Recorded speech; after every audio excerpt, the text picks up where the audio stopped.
In the New Testament, within the Epistle to the Hebrews, chapter 11, we find a powerful verse about faith, verse number 34. I'll read the first part of this verse for you. It says, by faith they quenched, yes, they quenched the power of fire. Notice here, it doesn't say they quenched the fire, but rather they quenched the power of the fire. Because when a believer enters the fire, the Lord might put out the flames, or he might not put out the fire, but instead choose to quench the intense power of the fire. Quenched what? It doesn't say. It doesn't say they quenched the fire. It says they quenched the power of the fire. That means the fire keeps burning, but it has no power over you.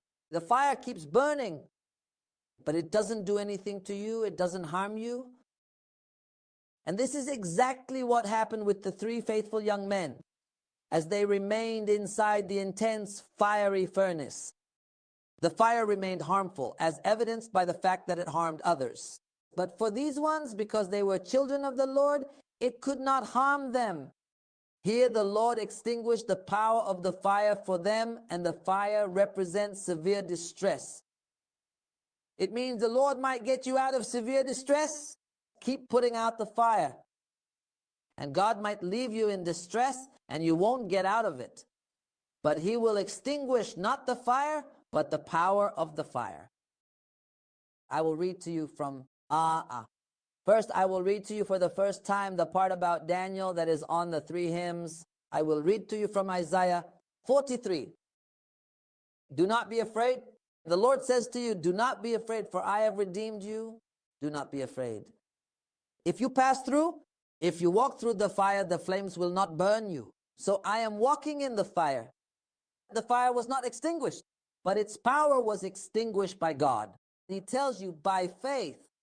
It means you must have faith that the Lord will save you from the fire, either by removing it or by making it powerless before you.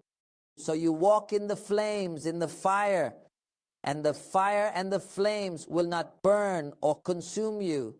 And come with me to the book of Daniel, and let us be comforted and find peace in these great and powerful verses. It says this about the three children of the Lord. Remarkably, these three men were not consumed by the raging flames. It was clear that the fire held no power over their physical bodies. The fire was there, but without power. So He extinguished, not the fire itself, He extinguished the power of the fire.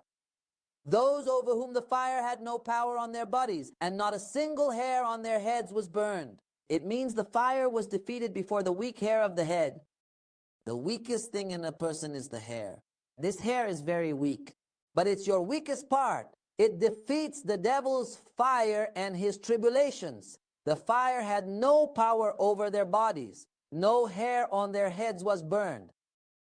Their trousers that they wore were not changed, and the smell of fire did not come upon them. Dear viewer, if you find yourself in times of great distress, by faith, believe that the distress cannot truly harm you. Believe that your enemies will not be able to cause you any lasting harm through your faith. You can surely extinguish the power of the fire that wants to harm you by standing firm in your faith. They quenched the power of the fire.